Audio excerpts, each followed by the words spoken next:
Chicago. So excited to build with you all and just to learn together, share space together, share struggle together, and also build, right? Try to figure out how we can continue to struggle together and fight for environmental justice, social justice, economic justice, and all these beautiful things.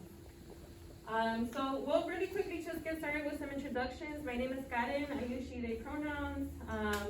I was raised in La Villita pretty much my whole life, but now live in Back of the Yard, which is an industrial neighborhood that really ties back to Chicago's Union Stockyards days. And I'll pass it over to my compañera next to me. Hi everyone, my name is Jocelyn. I go by she, her. I also live in a little village, have been living there for my whole life, and I'm working with the Just Transition team where we focus on talking about the increase of diesel trucks and the increase of housing. Hi everyone, good morning. My name is Leslie Cortez. I'm a youth organizer here at LVEJO. I grew up in Humboldt Park, and now my family and us, we're in Cicero, which is west of Little Village. And so both of our areas have a lot of heavy industry, and we're gonna be able to connect and chat about all of that today. Hi everybody, my name is Ana Solano. I am a coalition member and I'm also a resident of La Villita, and I use they, she pronouns. I'll pass it to my sister. Hey everybody, I'm Karina, using her pronouns, also from Chicago in the Little Village neighborhood. And so yeah, I live in the neighborhood where I live on that, and so that's one of the reasons we're able to like collaborate together, inform the rest of our community when something's not right and something needs to be said. I'll pass it back to you, Penny. Thank you. Thank you, everybody. Cool, so let's go ahead and get started. Who's LVEJO? So LVEJO, we are the Little Village Environmental Justice Organization. We've been around in the Little Village, Chicagoland neighborhood for the past 28 years now. So we were founded in 1994 by a group of parents in the neighborhood who were really concerned about some nasty smells going on in their elementary school, right? And so parents got together to ask CPS, the Chicago Public Schools, to postpone this maintenance until students were not in school, right? They were breathing in tar, asphalt, really nasty stuff, right? You don't want to be sitting in a classroom smelling that.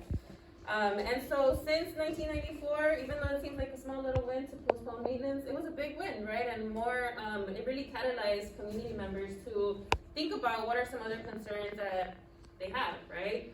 And so our mission really guided, right? That thought really guided our mission, right? To be able to organize with community members to accomplish environmental justice through the self-determination of our community, right? What does that look like? Our organizing model is really grounded in 3 guiding principles. 1, intergenerational leadership that sustains community self-determination. 2, it assumes that those directly affected have the solutions to solve their own problems, right? We are in no way the experts of everything, right? We want to make sure that we build with each other, that we know how to ask questions, right? We can learn from each other and see like, what are your concerns, right? And what are your solutions as well to those concerns? And then 3, it builds upon the existing assets and resources of the community for social change, right? And so this is not, we don't do organizing from a deficit-based model, right? We want to look at what are the assets in our community and build off of that. Really quickly, there's a really short, beautiful timeline made by Yoshi. So again, 1994 we were founded, right? We've done a lot. This is really, really condensed. But you know, it's been 28 years, yeah, even though it's like just in a really small, beautiful timeline, it's really a lot of work, right? And so I'm sure you all are very well aware that this kind of work takes years, right? And so the coal power plant, which we're going to talk about a lot today, it took 12 years to shut down, right? And so even though community members first were very concerned about this, we weren't able to say, oh yeah, we're going to shut down tomorrow, right? And so it all took beautiful, beautiful work, right? In 2012, we were able to work with the Harvard School of Public Health to find some data, right? We needed some data so that folks can listen to us, because we knew we were experiencing asthma. We knew our folks were dying, right? But we didn't have the numbers, we didn't have the data. And so we worked with the Harvard School of Public Health, and they were able to link more than 40 premature deaths every year to the emissions of the coal power plant, 550 emergency room visits every year, due to the emissions of this coal power plant, and 1,800 severe asthma attacks every year, right? And so these are just the emissions of one source of pollution, right? We'll get into a little bit more of other sources of pollution in our neighborhood, but that was intense, right? Other things that we wanted to figure out was, okay, specific with the coal power plant, are they providing jobs, right? Are they providing anything else other than just electricity, right? Also, where is that electricity, that energy going to, right? Is it coming to our neighborhood? Is it coming to our city? Is it coming to our state, right? Like all these things are questions that we wanted to find answers to. Some other big wins, right? In 2010, we won the remediation of a small little plot of land that is now a beautiful community garden, called Semillas de Justicia, Seeds of Justice Community Garden. In 2012, the Crawford Coal Power Plant and the Fifth Coal Power Plant, so two, officially shut down, were completely decommissioned. In 2012, coincidentally, was also the year that the 31st Street bus got an extension, so we also extended a public transit line in our neighborhood. And then in 2014 we celebrated the grand opening of La Villita Park, which is a super fun site that we converted and designed into a public space. 2017, Hilco purchased the Crawford Coal Power Plant, and we'll talk a little bit more about what that means. 2020, we saw that, Hilco exploded the, one of the smokestacks at the coal power plant, so now it's also a big, even though it's not a win, it's something that we like to commemorate. Different reasons. 2021, we had, we really demanded, after this explosion, right, we really demanded to understand what happened, right, to make this explosion possible. And so we were able to work with or demand that the Inspector General do a whole study, right, and figure out exactly what happened to get this coal plant demolished. And we were demanding that the mayor release the report because they refused. They only released an executive summary up until this very last, literally few days before this last mayoral election. That's also some other chisme, some other drama. But we can get into that if we have time. 2022, really, really big win. Shout out to our food justice team. La Villita Farm open. So we'll get into why all these things matter and how they're connected. But La Villita Farm, beautiful park in that super fun site that I was talking about. Beautiful big amount of space just for community farming, and we'll get into it a little bit. So what's our approach, right? Again, we want to look at community members as community experts. Self-determination, really asking community members for their opinions, right? What are their thoughts, their concerns? Really diving into community expertise and youth expertise, right? We want to make sure that the folks that are on the front lines, that are most affected by these issues, are the ones that are leading the solutions, right? The path to justice, safety, wellness, and health is through community, right? Through community building, through taking care of each other, mutual aid, having real community direction over the use of these resources. Yeah, so when we want to share, how we connect folks to environmental justice is this really huge umbrella that encapsulates health, justice, workforce, labor. And so just for today, we're gonna try and break it down in these ways. So we have the head, the heart, and the hand. So the head is the knowledge that we're gonna be acquiring today. We have transformative justice, environmental justice. The heart are our values that we're gonna practice while we're learning and that we're gonna invite folks to adopt. So some of the values is centering our community environment, our neighbors, impacted people, human rights, and our environment. The hand refers to the skills that we're gonna be acquiring for today. And not to say that it's not something that we do not have, because again, we don't go off a deficit model. We don't lack things. What we're doing is we're practicing these things today to strengthen them and see how our strengths overlap with each other. So that means thinking about the bigger picture, having system thinking approaches, and creating popular education through that.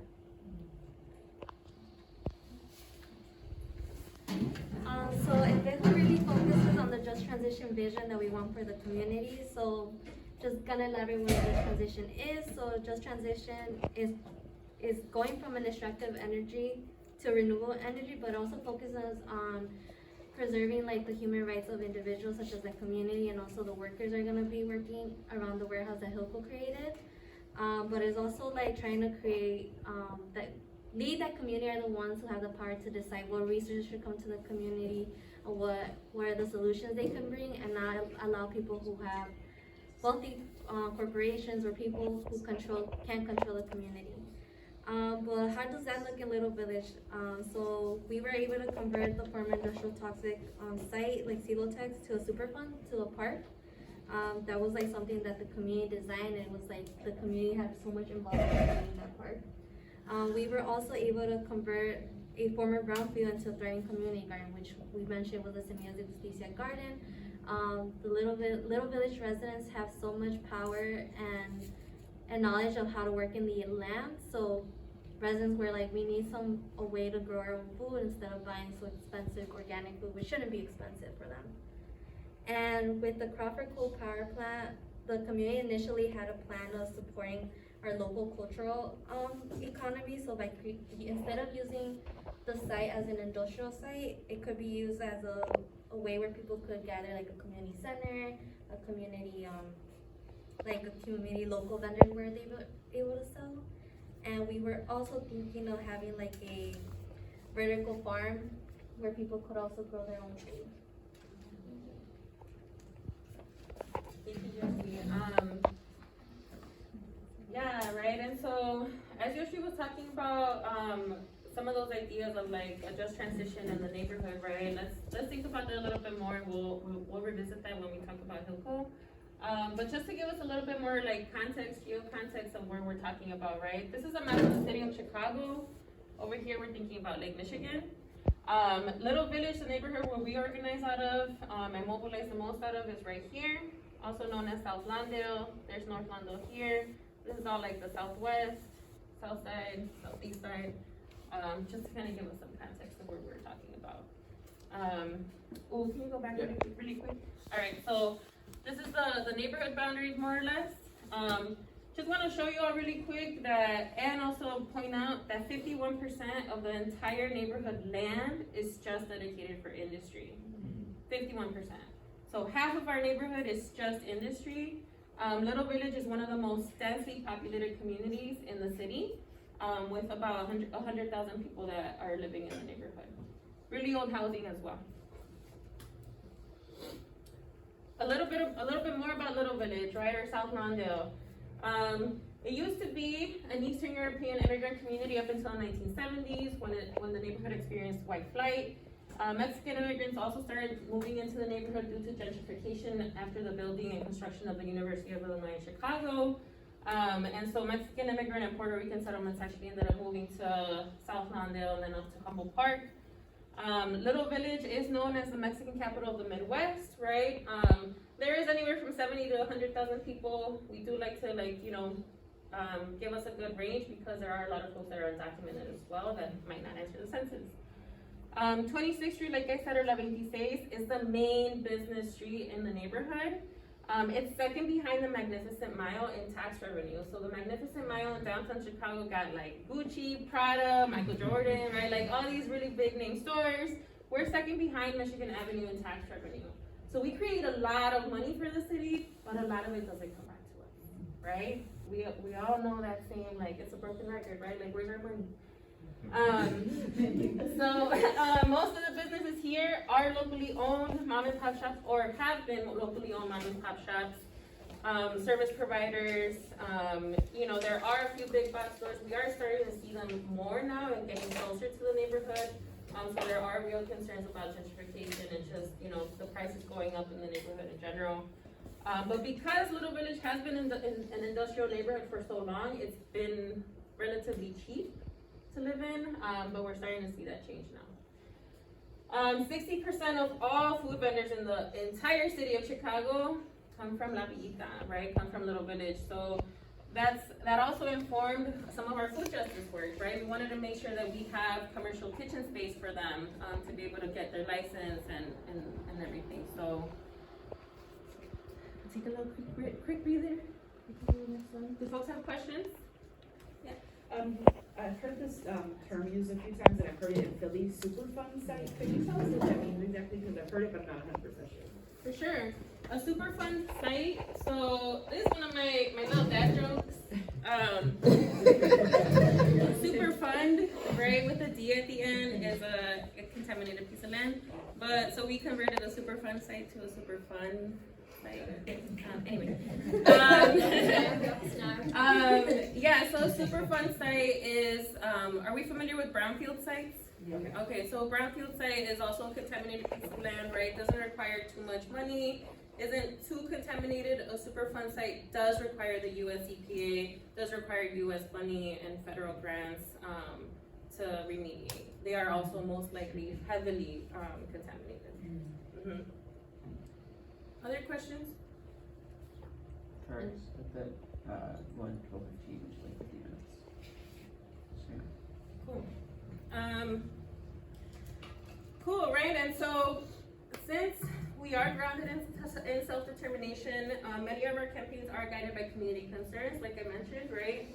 And so, what does that look like? It just looks like really connecting on what's the information that we want to know in our neighborhood, what's the information that we have, and what's how can we get the information that we want to know, right? Who are our allies, who are our supporters, and who are we gonna have disagreements with, right?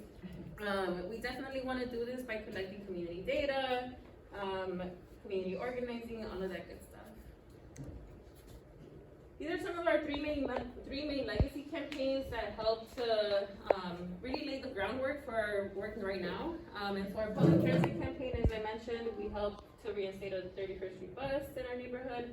The open space campaign wasn't only focused on this beautiful, super fun park, but also on gardens and other small, parkway spaces that we help community members redevelop. And then our Clean Power campaign was to shut down that big monster. How long did it take? We can just kind of quickly go through this table. So our coal power plant, right? It took in total 12 years from when folks really started to organize around it to get it to shut down. They were promising that they would recycle or install certain scrubbers in the smokestacks and be cleaner neighbors. They never did. The Silotech site, which was a Superfund site that we converted to La Villita Park, took in total 23 years, right? And so community members have been really concerned about this site because whenever water runoff would come from there, folks would get rashes, blisters, just from touching the water, playing in the water, right? And so folks were really concerned about that one. Very youth-led campaign as well, I want to say that. The public transit 31st Street bus was 7 years in the making, and then our Semillas de Justicia garden also 12 years in the making. We can go to the next one. Our clean air campaign. Let's go into a little bit of these details, right? So community members were really concerned about the air coming out of the smokestacks at Crawford because it's so close to our homes. Like it's literally one of the main landmarks in the neighborhood. It was built in 1925.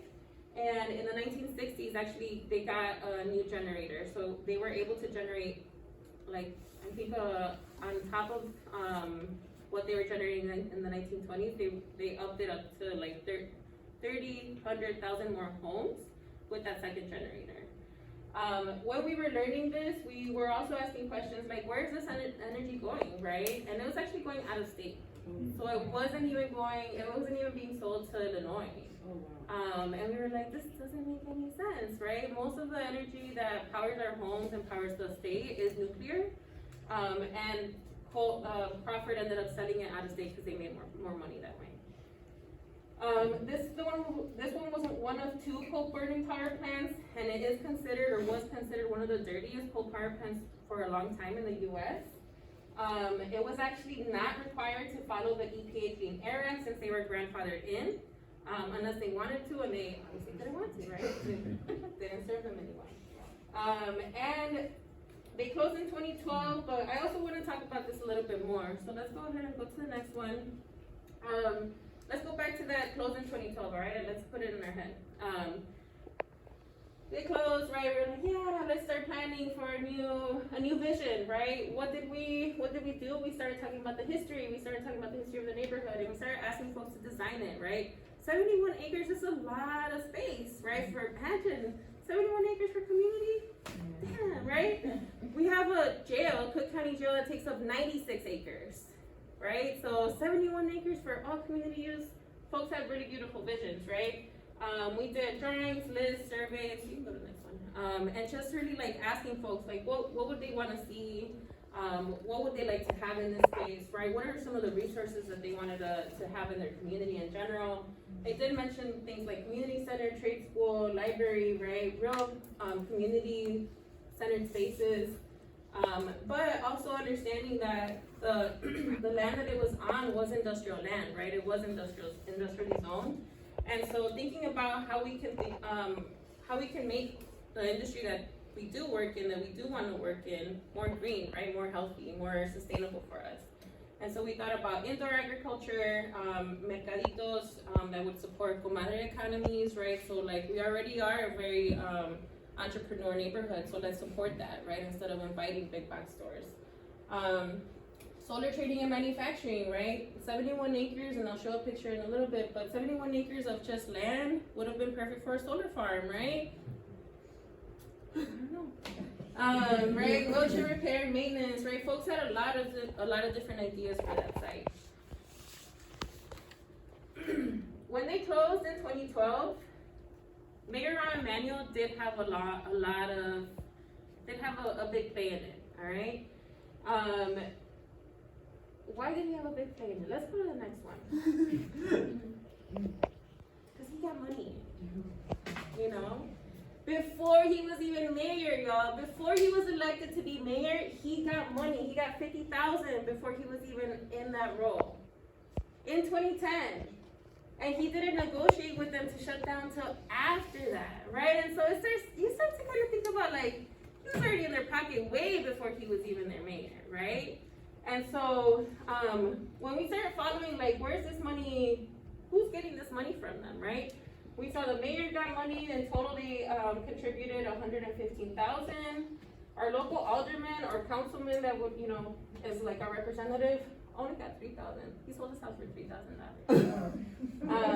And not just to support the development, but to support tax breaks for them. So Hilco bought the land for 14 point something million. They got a 19 million tax break. So how much did they really buy the land for? Right, yeah. Negative. Whoa. They made money off that sale, y'all, right? Like, how does that even make sense? So let's go back to the other one. Because the other one is just for show, right? The mayor, Emanuel, he got elected. He's like, yeah, I'm all about green stuff. Yeah, EJ. Yeah, community groups. I'm going to appoint a task force to redevelop this site. We were all excited because we had community groups, right? LVEJO, Pilsen Alliance and Perro are two groups in the other neighborhood that were also going through the closure of their coal power plant. The owners, right? The local alder people and the city was also in this task force. But it was just for show. It was just for show. These are the recommendations that they had for the land, right?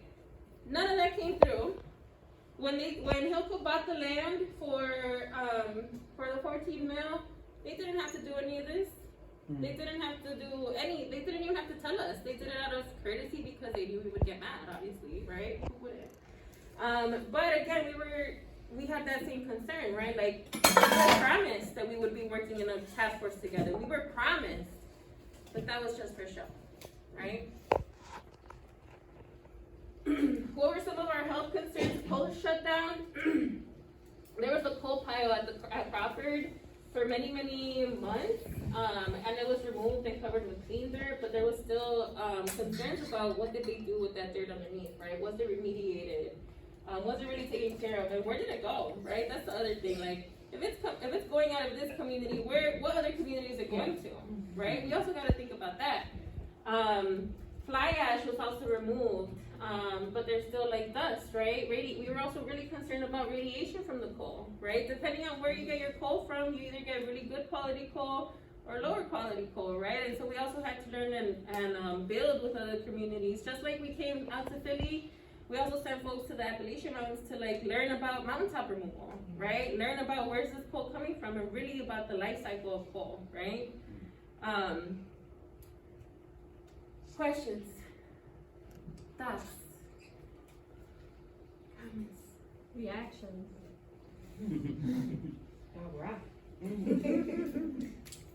Where did the money come from to eventually build the things that you constructed, like the community space? Like where did that money? So for the park, for La Villita Park, a lot of it was, for the remediation came from like the EPA, federal grants. For the construction of it was the Chicago Park District, CPD, and then other city funds. But we didn't put up or we didn't fundraise for any of it. It was So Hilco, the money doesn't come from the person that owns the land? in that case, no. So with the Superfund sites, that's also another thing that's tricky. Most of the time with Superfund sites, they are very unlikely to find an owner. So then they can't actually trace back who should be held accountable for this, you know? Any other thoughts, questions? Yeah. I'm curious if you have any insight into like what sort of roadblocks Hilco put up to your work, or what kind of tactics seem to work against Hilco the best to like get your vision. I know it wasn't. Yeah, I'm just more interested in what sort of the relationship was between trying to get Hilco to follow through with some of these promises. I mean, I heard about the ones that didn't work, you know. They didn't follow through on any of their promises. So you can go to the next two, just in the interest of time.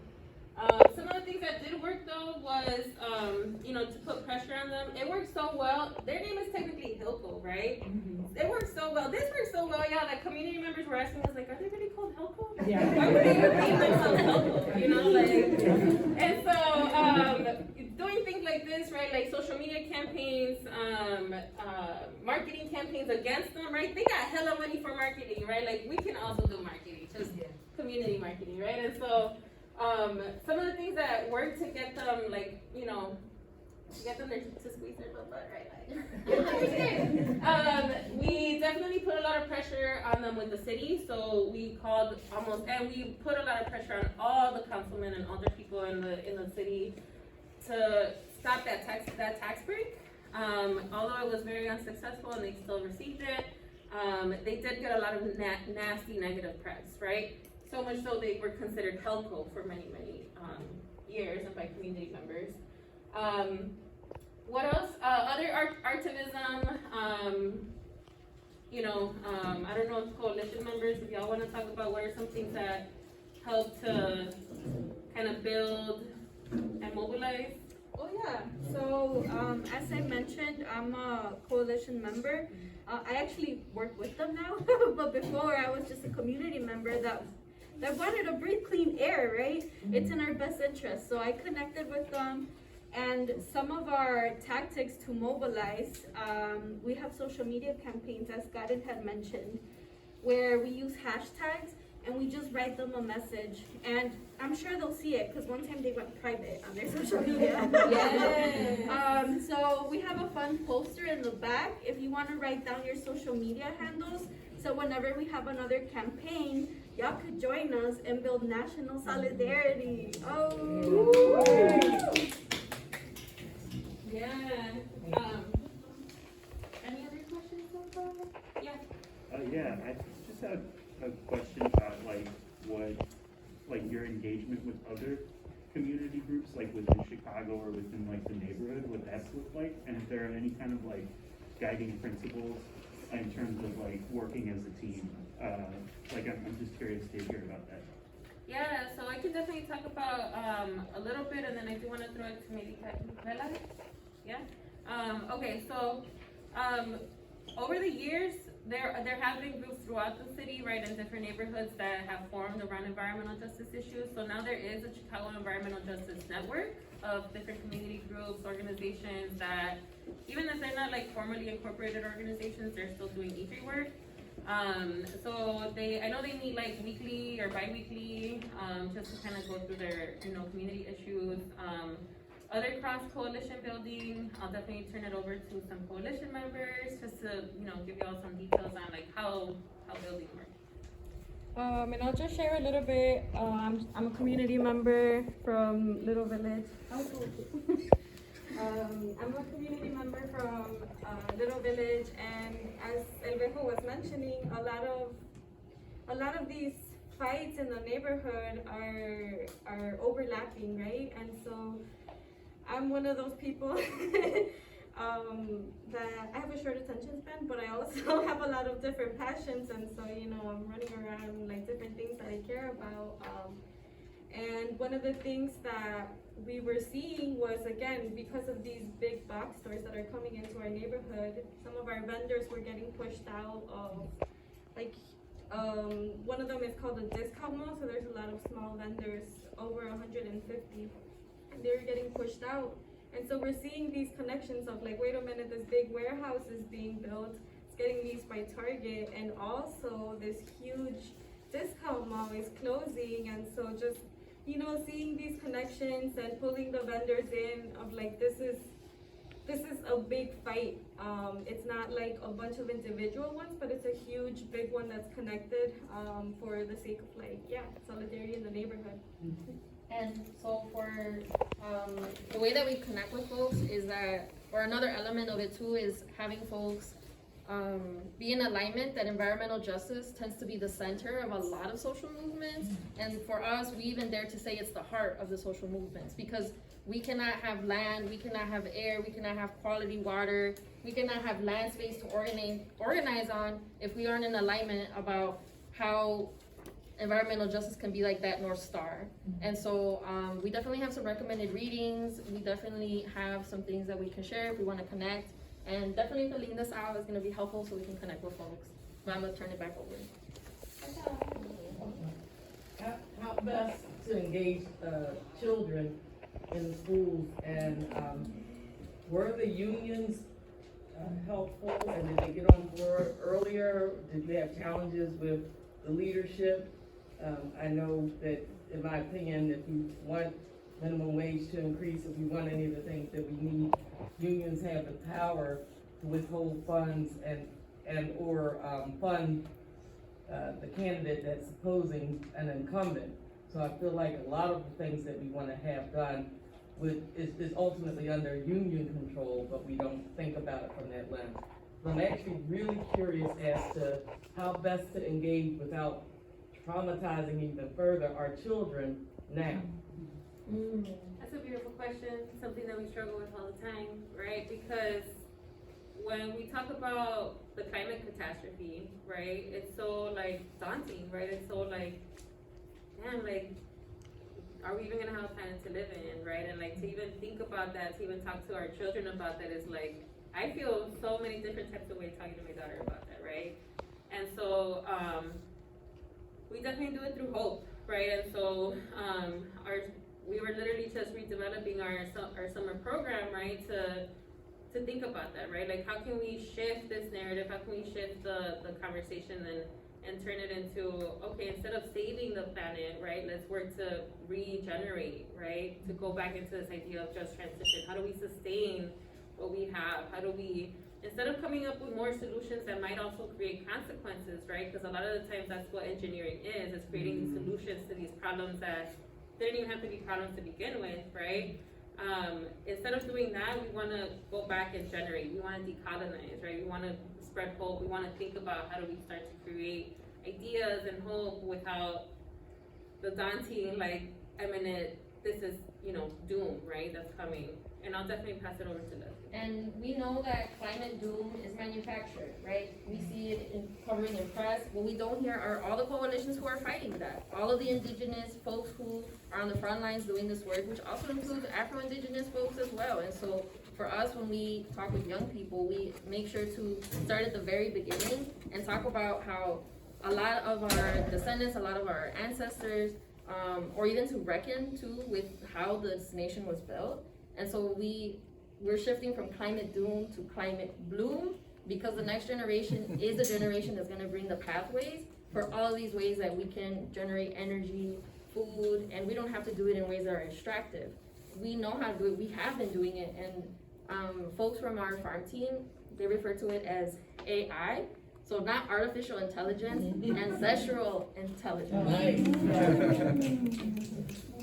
And then to answer a little bit on your union question, you mean like labor union? Or? Yeah, I mean, just you can, labor unions in particular, because I know it's sketchy, it's hard to talk about, because nobody is union busting here, or, you know, we're pro-union, but we also see that the leadership tends to be top, and the rank and file does not really have a voice, which is why we don't have the changes that we need.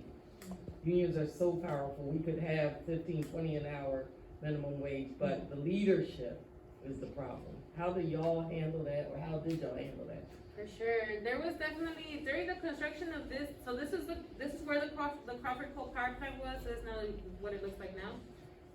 During the construction, unions were protesting Hilco redevelopment because of, you know what? They were getting paid the minimum wage They were getting paid minimum wage, and no health benefits. and they didn't have health benefits. Do you know what the resolution was? I think they did increase their pay. I think it was like from $15 to $18, and then the health benefits was that if they need workers' compensation, then they just need to file it through the hospital, and that's how they get their workers' compensation. But we have clashed a lot with unions too, right? Because a lot of the EJ work that they market it as is like anti-jobs, right? We don't want jobs, we don't want industry, right? And so for us, that's how we have been pushing back, is through creating and thinking about what are industry that we do want, right? What's industry that could look and feel different than the traditional industry that is powered or is does have a hold on our unions, right? So we have realized that a lot of the unions and the power that they have is based in the industrial fossil fuel industry, you know, and like we're starting to like shift that entirely. Like we need to get away from these industries entirely. I appreciate that you even acknowledge that it is, like, the unions do have a stronghold on how we move. And it's really tough because you can be labeled quickly anti-union. Anti-jobs.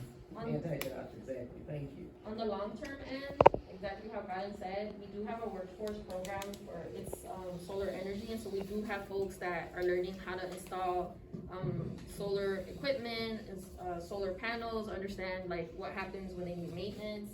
And so these are industries that need folks we need this pathway to come in, right? And so I guess like on the long-term end, we definitely want to have those investments, because we don't want to get to a place where the industries are pulling money into solar energy and then they're profiting off of something that could be free, that could come to our communities. And so, and having sovereign energy, right? Energy that belongs to all of us and not just for profit. And so it is more of a long-term on that end. But with our organization, we do hire young people at $20 an hour for the summertime to learn about environmental justice. And when young people get hired, they get just the pay alone is transformational, because we say you should have food when you're learning and eating, you should be compensated well. These are the type of working conditions that we can do. We go through workforce rights and labor, so that when they go out into the field, they know what to advocate for, they know what they should be demanding, and how they can be in connection with other folks in the industrial areas or like workforce areas. Like, how many of you guys on the staff were interns at some point? So I think that's the other thing I just wanted to quickly highlight from this panel alone. 3 of us were previous high school or worked in the high school that worked very closely with LVEJO and the campaigns called Social Justice High School. Came out of a hunger strike in the neighborhood, just wanted to give them a shout out. But in terms of the whole staff, almost all of our organizing staff is directly from the neighborhood or neighboring, or like the surrounding area. That were previously staff. ¿Cuántos?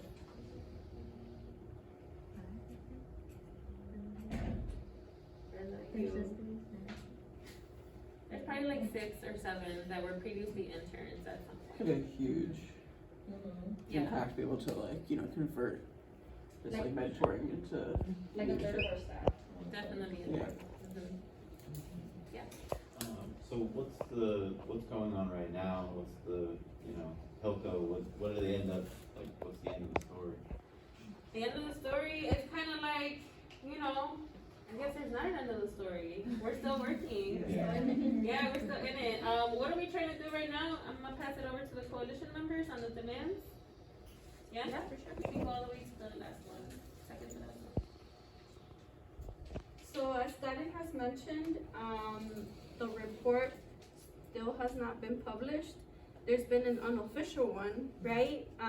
And it was during election season, so very interesting.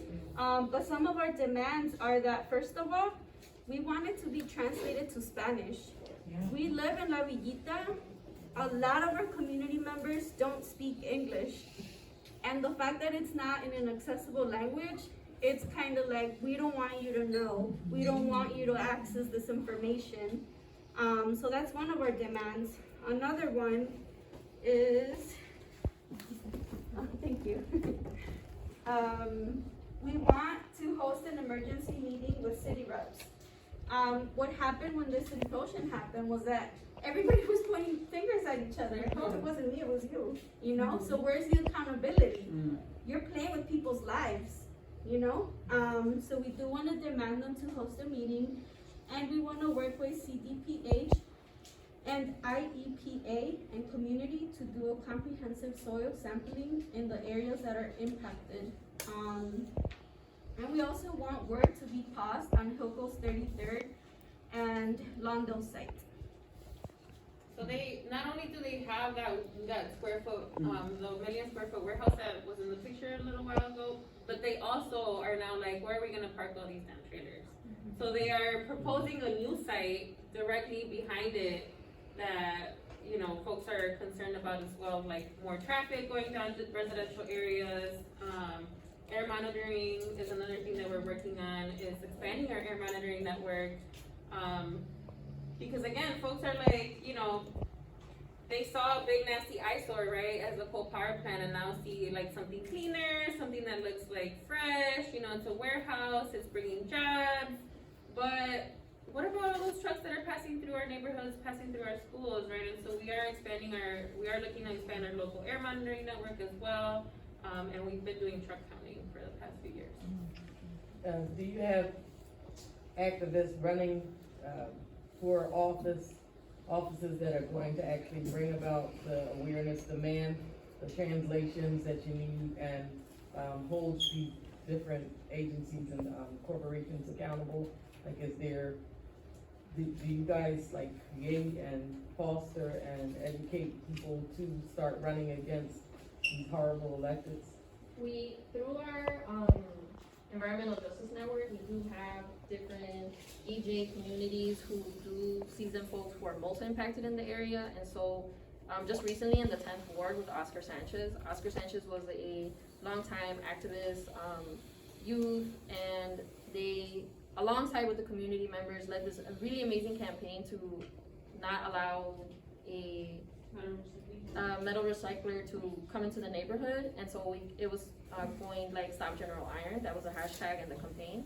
And so they led a hunger strike, and then Oscar also ran.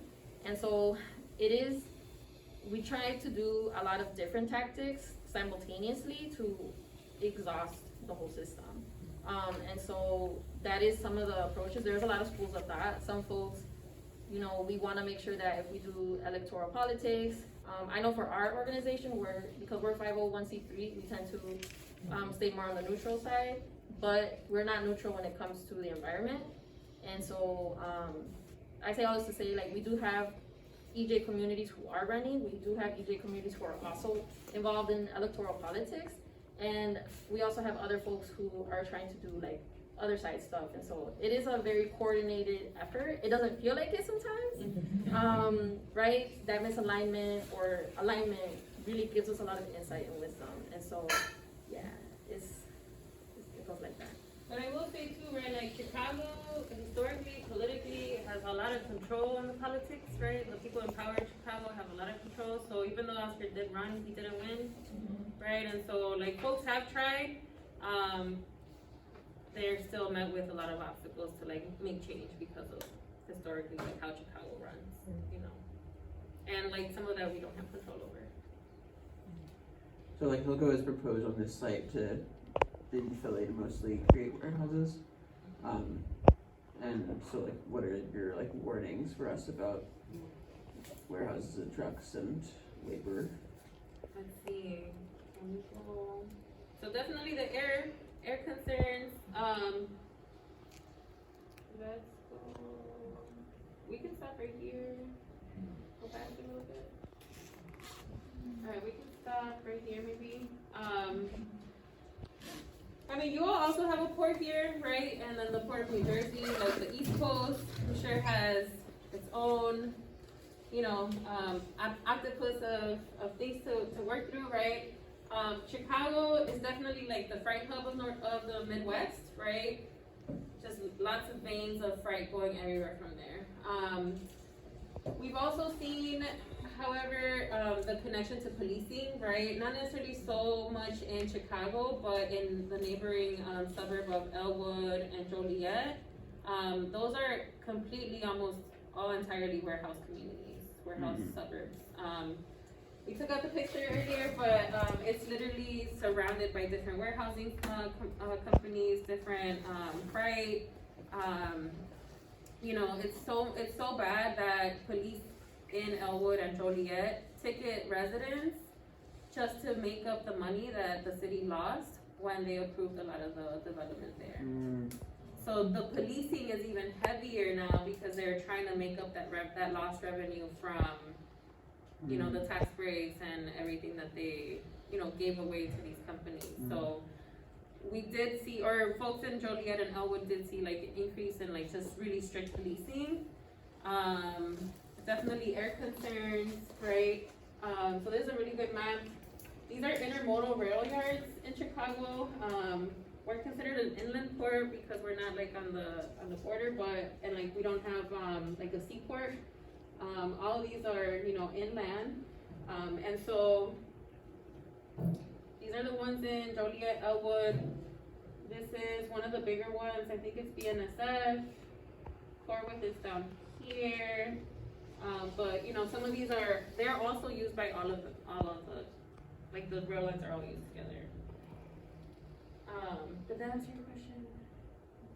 I don't know if I think it's an interesting Yeah. consideration to be like another way of how disinvestment like impacts the community. Or like creates like a domino effect of like other systemic harms that get amplified. For sure. We got time for one more question or a reflection. Yeah. I was just gonna say, for folks who are interested, we're gonna talk about diesel truck pollution in the 1 o'clock workshop in this room, if that's of particular interest.